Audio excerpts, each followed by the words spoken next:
결산 모의 연습이라는 제목으로 여러분과 좀 말씀을 나누겠습니다. 오늘은 송년 주일입니다. 한 해를 보내며 마지막으로 드리는 주일 예배인데, 여러분은 2025년 한 해를 어떻게 보내셨습니까?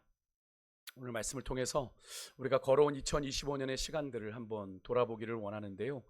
오늘 본문은 우리가 너무나 잘 아는 말씀입니다. 흔히 달란트 비유라고 우리가 알고 있는 본문이죠.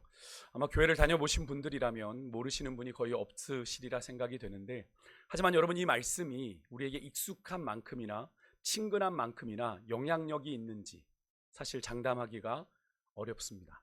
지난 제가 금요 기도회 때도 미가서 말씀을 여러분과 나누면서 미가서 6장 8절의 말씀을 특별히 언급해 드리면서 이런 말씀을 드렸습니다. 우리 미가서 6장 8절의 말씀을 한번 같이 한번 좀 화면을 보고 읽겠습니다. 같이 읽습니다.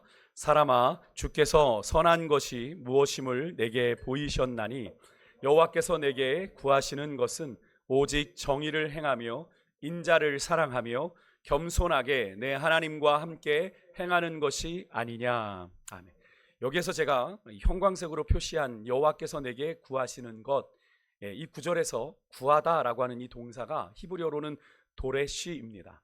히브리어 단어로는 도레쉬인데 이게 분사형으로 쓰였는데, 제가 왜 굳이 이 형태까지 말씀을 드리냐면 이 분사형으로 이 단어가 쓰였다는 것이 뭘 의미하는지가 중요하기 때문에 그렇습니다. 여호와께서 이스라엘에게 요구하시는 것, 지금 이 말씀하시는 미가 선지자를 통해 말씀하시는 건 이스라엘 백성들에게 전혀 새로운 것이 아니라 이미 하나님께서 오래전부터 이스라엘 백성들에게 꾸준히 말씀해 오셨던 내용이라는 거예요. 그것을 계속 하나님이 요구하셨다는 거죠. 그럼에도 이스라엘 백성들은 그것을 다 잊은 듯 행동하고 살아가고 있는 거죠. 그런 이스라엘 백성들을 향해 미가 선지자를 통해서 하나님 보다 직접적으로 하나님이 그들에게 구하시는 것이 무엇인지, 그들에게 선한 것이 무엇인지를 언급하고 있는 건데요. 이 사실이 여러분 우리에게 무엇을 가르쳐 주는 걸까요? 여러분 잘 들으십시오. 말씀에 대한 익숙함이 그 말씀대로의 삶을 의미하는 것이 아니라는 걸 의미합니다. 다시 말해서 우리가 말씀을 많이 들었고 많이 알았어요. 그래서 근데 그 말씀대로 여러분 우리가 살지 않으면 그 말씀은 우리의 삶과 아무런 상관이 없을 수도 있다라는 겁니다.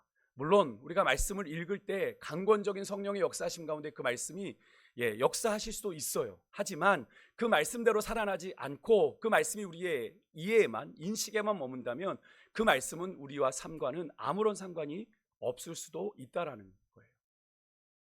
여러분에게 오늘 이 이야기는 어떠하십니까? 여러분에게 익숙한 이 달란트 비유가 말하고 줄거리를 이야기해 보십시오라고 하면 여기 계신 한 3분의 2 절반은 다 이야기하실 수 있는 이 이야기가 여러분의 삶에 여러분 어떤 영향을 주고 있습니까? 오늘 나누는 말씀을 통해 우리에게 익숙한 이 이야기가 내 삶에 좀 어떤 의미인지를 좀 진지하게 묵상해 보는 시간이 되기를 원하는데요. 아시겠지만 먼 타국으로 떠나는 사람이 자기 종들을 불러서 각각 자기 소유를, 주인의 소유를 맡겼습니다. 각각의 재능대로 한 사람에게는 5달란트, 한 사람에게는 2달란트, 한 사람에게는 1달란트를 주었어요. 오랜 후에 이 주인이 먼 타국에 여행 갔다가 다시 돌아와서 5달란트를 남긴 사람과 2달란트 남겼던 사람에게 이렇게 칭찬을 합니다. 21절, 23절이 토시 하나 틀리지 않고 동일해요. 똑같은 칭찬을 받았다는 겁니다. 함께 읽어보겠습니다. 시작. 그 주인이 이르되 잘하였도다. 착하고 충성된 종아, 내가 작은 일에 충성하였음에 내가 많은 것을 너에게 맡기리니 내 주인의 즐거움에 참여할지어다. 아멘. 여러분, 한 해가 다 저물어가는 이 시간, 우리는 올 한 해 동안 주님을 향한 우리의 섬김과 헌신을 결산해 봐야 하는 중요한 시점에 서 있어요. 어찌 보면 장차 우리가 이제 하나님 앞에 서게 될 그 최종 결산의 날에 대한 어쩌면 모의 연습을 하는 거죠. 우리가 주님 앞에 섰을 때 어떤 모습으로 섰을까? 2025년 여러분 한 해 동안 우리는 우리의 삶의 현장에서 또 사역의 현장에서 얼마나 충성되었다라고 결산할 수 있을까요? 사실 오늘 본문의 이 충성이라고 하는 이 단어, 헬라어 단어가 피스티스라고 하는 단어인데, 이 단어에는 충성이라는 의미도 들어있지만 믿음이라는 의미도 함께 들어있습니다. 그렇다면 여러분 이렇게 우리가 생각해 볼 수 있는 거죠. 우리가 하나님 앞에 얼마나 충성되었는지를 묻는다고 하는 건 무슨 질문이 되겠습니까? 우리가 하나님 앞에서 얼마나 믿음으로 살았는지를 묻는 질문과 동일하다 이야기할 수 있는 거죠. 그래서 여러분 사도 바울은 갈라디아서 5장 22절 23절에 구원받은 자의 그리스도인의 삶에 당연히 나타나야 될 성령의 9가지 열매를 이야기하는데 그 중에 뭐가 있어요? 7번째 열매가 바로 충성입니다. 이 사실이 무엇을 이야기하는 걸까요? 우리가 예수 믿고 구원받아 성령을 체험해요. 성령 세례를 받고 우리 안에 예수님이 거하시고 우리가 그분의 다스리심을 온전히 받고 살아가고 있다면 우리의 삶에 마땅히 나타나야 되는 열매 중에 하나가 뭐라는 거예요?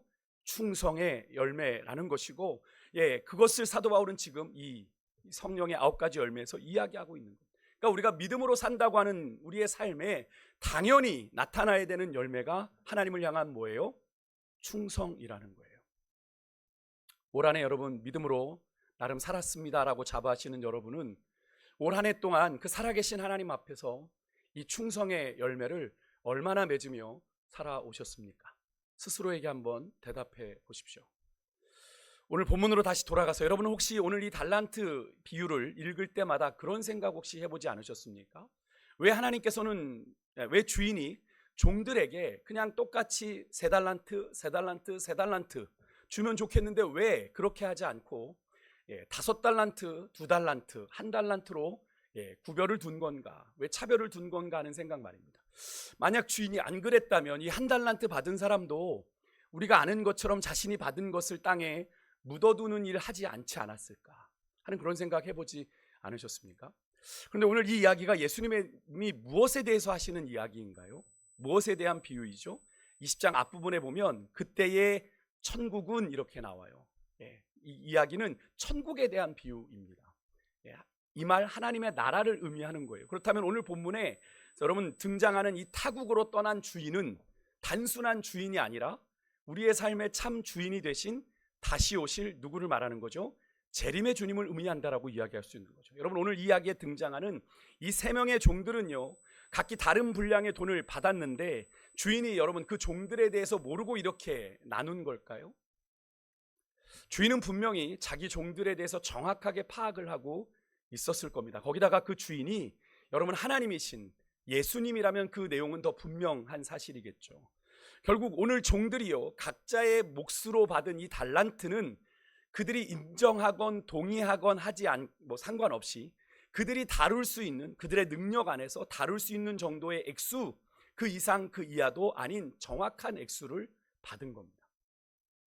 모르긴 해도 가장 적은 액수를 받은 이 1달란트 받은 종은 이윤을 남길 능력이 다른 사람들에 비해 조금 떨어지는 사람이었을 거예요. 그러니까 하나님이 차별을 주신 거겠죠. 그래서 이 이야기에서 종들이 받은 돈의 액수가 다르다는 건 뭔가 차별을 하셨다라고 하는 것을 이야기하고 있는 것이 아니라, 여러분 우리 인생들을 창조하신 창조주 하나님께서 각 사람을요, 다양한 인격, 다양한 개성, 다양한 재능을 가진 존재로, 특별한 존재로 인정하셨다라는 것을 의미하는 겁니다. 그래서 여러분 세계 80억 인구라고 하는데 똑같은 사람이 하나도 없잖아요. 심지어 쌍둥이도 다르잖아요. 인간을 그대로 복제하지 않는 이상, 여러분 아니 복제한다고 해도 완벽하게 똑같은 사람을 인간이 만들 수 있을까요? 저는 불가능하다고 생각합니다. 결국 여러분 이 사실이 무엇을 말하는 걸까요? 그 80억 무수한 인구가 다 다를 수 있다는 것, 창조주 하나님께서 모든 사람을 각자에게 맞게 다양한 인격과 각자의 개성과 재능을 가진 정말 독특하고 특별한 존재로 만드셨다라는 것을 의미하는 거죠. 그래서 다른 겁니다. 그래서 다른 거예요. 우리 하나님은 이렇게 각 사람에게 각자가 다룰 수 있는 만큼을 주시고 그거에 대한 책임 또한 맡기신 건데요, 물론 여기에는 당사자인 우리의 이해와 하나님의 이해가 다를 수 있죠. 나는 5달란트짜리 같은데 왜 나한텐 1달란트를 주신 것 같지? 라고 생각할 수도 있죠. 그런데 여러분 우리의 머리털까지 세신 바 되신 우리 하나님이 나보다 더 잘 아십니다. 그죠? 우리 자신에 대한 우리의 이해보다 여러분 하나님의 이해가 옳다는 사실 여러분 믿으십니까? 하나님의 이해가 더 정확해요. 내가 나를 더 잘 아는 것 같지만. 제가 종종 이야기하죠. 우리의 감정이 널뛰는 거 나도 모르겠어요 라고 얘기하시는 분들 종종 많아요. 신방 가보면 목사님 요즘 내 감정이 막 널뛰는데 나도 잘 모르겠습니다. 그게 뭡니까? 나도 나를 이해하지 못한다는 거예요. 왜 내 감정이 이렇게 뛰고 있는지를 모른다는 거죠. 여러분 그렇습니다. 여러분 전능하신 하나님의 이해와 판단을 때로는 우리가 다 이해할 수는 없지만 그 안에 하나님의 깊고 오묘하신 뜻이 있다는 사실을 우리는 인정해야 됩니다. 또 지나면 근데 또 이해가 다 되죠. 그죠? 그 순간 그때는 이해가 안 됐지만 지나고 나면 하나님이 그래서 그렇게 하셨구나. 그래서 그렇게 하셨구나라고 이해되는 경우가 많이 있지 않습니까? 올해도 여러분 걸어오셨던 삶들, 왜 하나님이 나를 그 시간에, 왜 그날에 나를 그렇게 하셨지라고 질문했지만 지나고 보니 하나님이 나를 그래서 그렇게 하셨구나라는 걸 이해가 되지 않아요? 돌아보시면. 여러분, 이것을 깨달은 시편 기자는요, 시편 139편, 오늘 우리가 교독한 교독문인데 이런 고백을 해요. 자주 제가 인용한 구절입니다. 하지만 천천히 좀 길지만 읽어볼게요. 1절에서 6절까지 읽어보겠는데 여러분의 좀 쉽게 이해를 돕기 위해서 세 번역으로 좀 읽어보도록 하겠습니다. 교독문과 조금 다를 수 있어요. 같이 읽습니다. 시작. 주님께서 나를 샅샅이 살펴보셨으니 나를 훤히 알고 계십니다. 다 아십니다.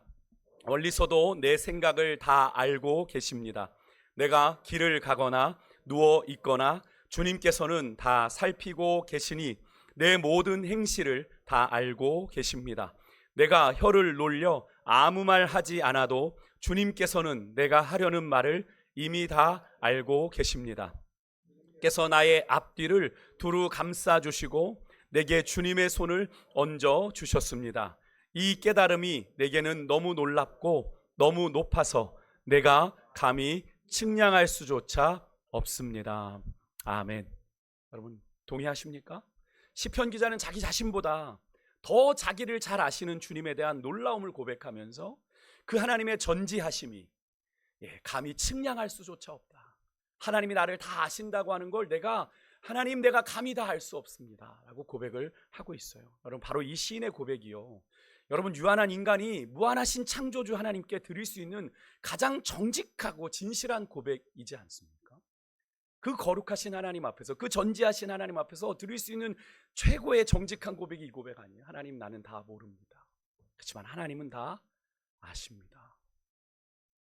제가 자주 말씀드리는 것처럼 창조주 하나님이 우리의 이해보다, 우리의 생각보다 훨씬 더 크신 하나님이심을 오늘 이 시편 기자는 고백을 하고 있는 건데요, 여러분, 이 사실이 우리 안에 온전히 믿어질 때 이 한 해를 마무리하는 우리의 삶에 대한 정확한 평가가 이루어질 수 있어요.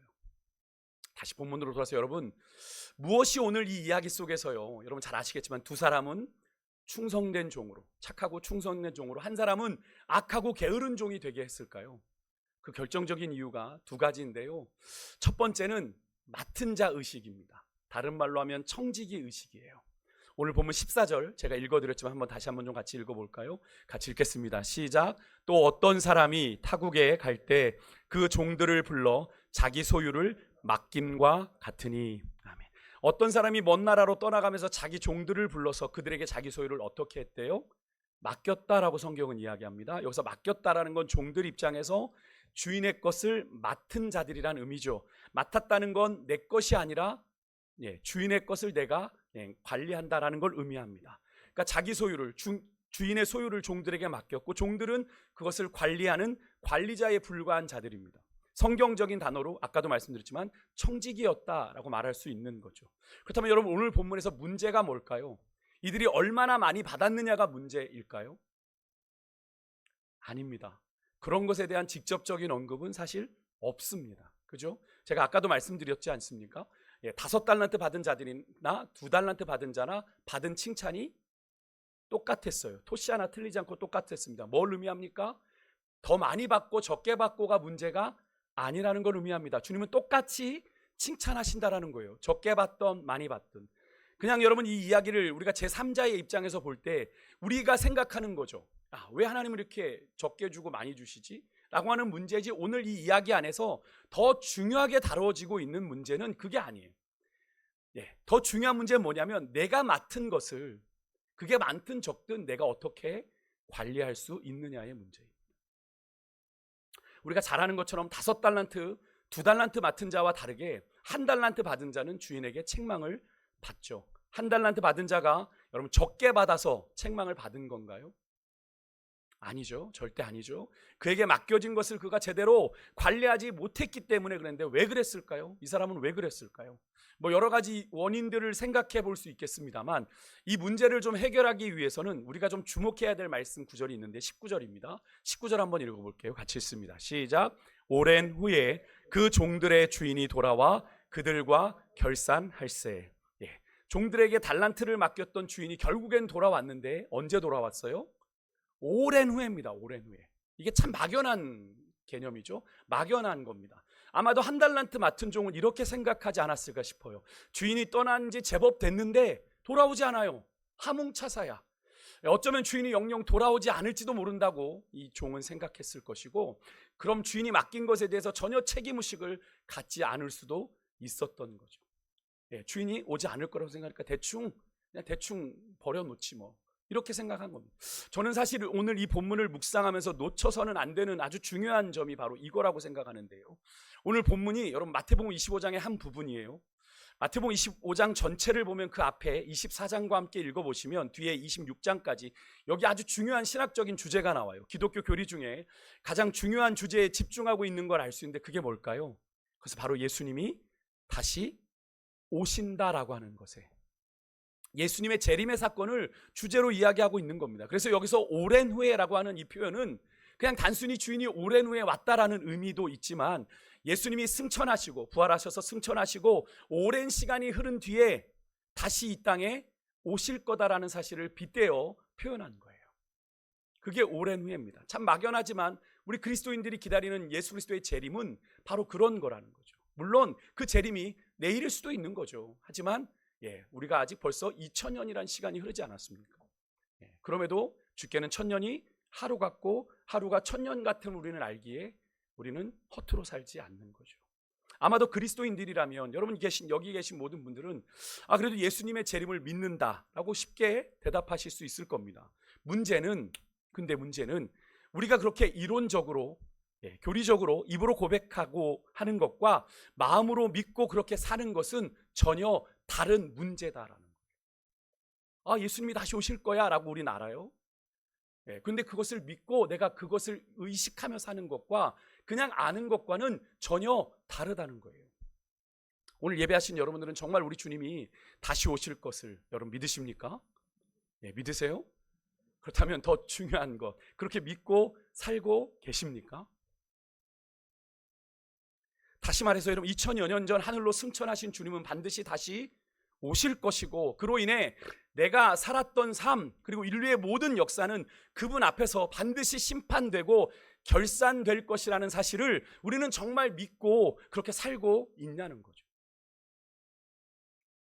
정말 여러분 그 사실을 믿고 살고 계세요? 정말 여러분들이 그 사실을 믿는다면 여러분의 올 한 해의 삶이 과연 지금처럼 살았을까요? 우리는 기독교 신앙을 가리켜서 종말론적 신앙이라고 이야기를 합니다.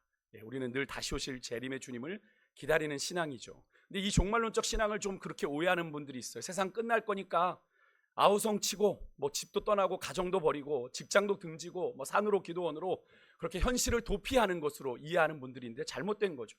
그것은 올바른 종말론적 신앙이 아니고 재림에 대한 이해가 아닙니다.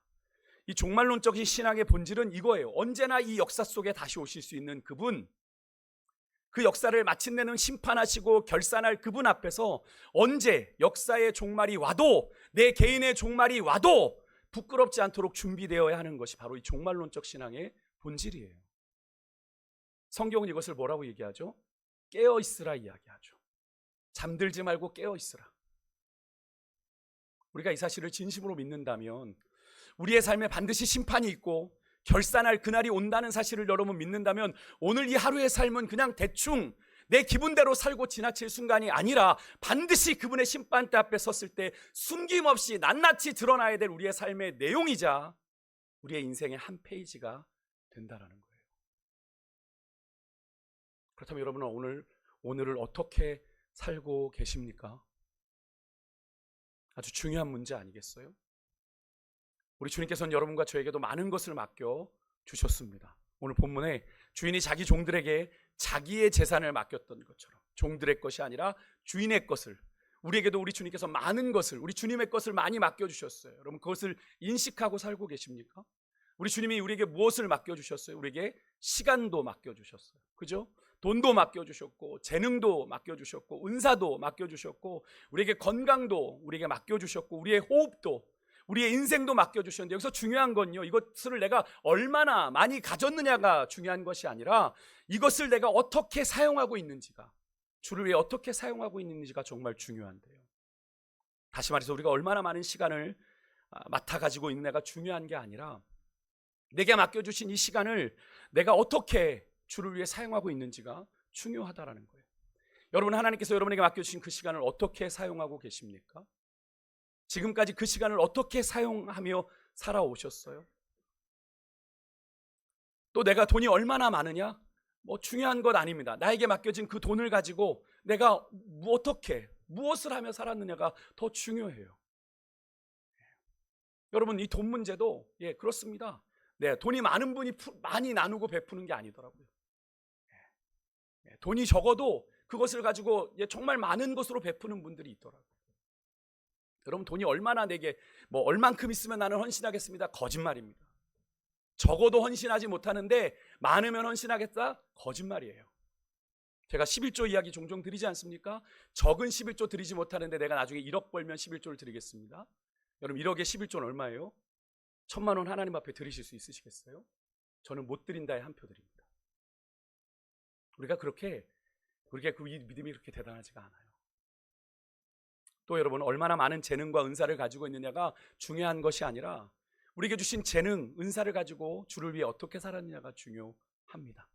아무리 좋은 재능을 가지고 있어도 정말 의미 없이 낭비하는 인생을 사시는 사람들이 있는가 하면 아주 적은 재능을 가졌는데도 그 적은 재능을 가지고 정말로 많은 이들을 유익하게 하고 또 이웃에게 나누며 살아가는 사람들이 있는데요. 여러분은 어느 쪽이세요?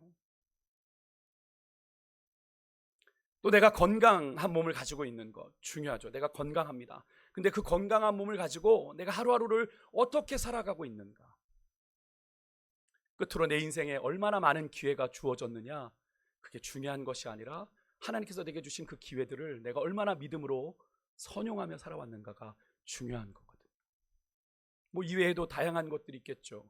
그렇게 여러분, 우리의 삶을 다 마치고 맡겨주신 주님의 것을 우리가 관리하다가 우리가 주님의 마지막 심판대 앞에 여러분 서게 될 때 우리들은 모두 예외 없이 둘 중에 하나로 결정될 것인데 어떤 겁니까? 하나는 착하고 충성된 종으로, 다른 하나는 악하고 게으른 종으로.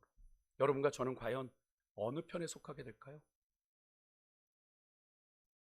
여러분과 저는 과연 어느 편에 속하게 될까요? 우리 인생을 결산하는 그날, 주님 앞에서 착하고 충성된 종으로 결산되기 위해서 우리에게 정말 필요한 것이 있다면 그것은 바로 맡은 자 의식이에요.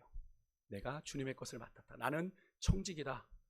내가 주인 대신 주님의 것을 맡아 관리하는 청지기로서 내가 청지기답게 책임을 감당하며 사는 것을 말하는데요. 여러분, 한 해를 마무리하는 이 시점에서 금년 한 해 우리의 삶을 좀 잘 돌아보셨으면 좋겠어요. 혹시라도 내가 청지기로 부름받은 우리의 삶이 주님 앞에서 충성되지 못하고 많이 부족하다고 느껴지신다면 여러분, 우리에게 결산할 그날이 반드시 온다는 사실을 기억하고 다시 올바른 청지기의 의식을 가지고 그에 걸맞는 삶의 모습으로 돌아가 새로운 한 해를 맞이해야 될 줄 믿습니다. 우리는 지금요, 우리가 잘 알고 있는 달란트 비유를 묵상하면서 착하고 충성된 종, 악하고 게으른 종을 구분짓는 이유들을 좀 나누고 있어요. 다른 말로 하면 우리가 어떻게 하면 한평생 하나님 앞에서 정말 충성된 종으로 살아갈 수 있는지에 대해 나누고 있는 건데요. 첫 번째 비결이 뭐라고 그랬어요? 나는 맡은 자다, 나는 청직이다 라는 의식을 가지고 있을 때 내가 내 삶에 주신 시간, 물질, 건강, 재능, 은사, 주를 위해 살아갈 수 있다라는 거죠. 근데 그 두 번째 뭐냐면 주인에 대한 올바른 이해입니다. 그 실마리를 우리는 바로 이 주인에게 한 달란트 받았던 종에게서 찾을 수 있는데 그가 오늘 본문에서 주인에게 말하고 있는 내용을 한번 볼게요. 24절입니다. 함께 같이 읽겠습니다. 같이 읽습니다. 시작. 한 달란트 받았던 자는 와서 이르되 주인이여, 당신은 굳은 사람이라 심지 않은 데서 거두고 해치지 않은 데서 모으는 줄을 내가 알았으므로. 아멘. 한 달란트 받았던 자가 주인을 향해서 뭐라고 했어요? 당신은 굳은 사람입니다. 이건 이런 의미입니다. 원어로 보면 당신은 인색하고 냉정한 사람입니다. 주인은 바늘로 찔러도 피 한 방울 나오지 않을 그런 아주 냉정하고 인색한 사람입니다 라는 이야기예요. 그러니까 이런 사람이 손해보는 건 질색이라는 의미가 뒤에 이어지는 거죠. 심지 않은 데서 거두고 해치지 않은 데서 모으니 손해보는 건 더더군다나 안 되겠죠. 그죠? 그런데 여러분, 이 종이 왜 이런 이야기를 한 걸까요? 왜 이런 이야기를? 모르긴 해도 제가 서두에 말씀드린 것처럼 이 한 달란트 받은 사람은 다른 종에게는 5달란트, 2달란트를 주면서 자기에게만은 왜 이 한 달란트밖에 주지 않았냐라고 하는 주인에 대한 서운함이 좀 있었던 것 같아요. 주인은 나에게만 짜고 인색한 사람이야 라고 서운한 마음이 있었던 것 같습니다. 근데 여러분, 이 종에게 주인이 맡긴 이 한 달란트가 적은 건가요? 절대로 그렇지 않습니다. 이 한 달란트가 여러분 아시겠지만 얼마죠? 6천 데나리온입니다. 데나리온은 뭐죠? 그 당시에 노동자의 하루 품삯입니다. 뭐 예전엔 3만 원, 5만 원 했지만 요즘은 뭐 하루 품삯이 10만 원 하잖아요. 6천일의 품삯이에요. 6천일에. 그러면 요즘 이 환산하면 최소 16년이 넘게 살 수 있는 생활비예요. 이것을 요즘 시세로 환산하면 요즘 하루에 10만 원이니까 6억 정도 해당되는 금액입니다. 근데 요즘에는 하도 뭐 뉴스를 보면 억하고 몇십억 하니까 6억도 그렇게 크게 안 느껴져요. 없으면서.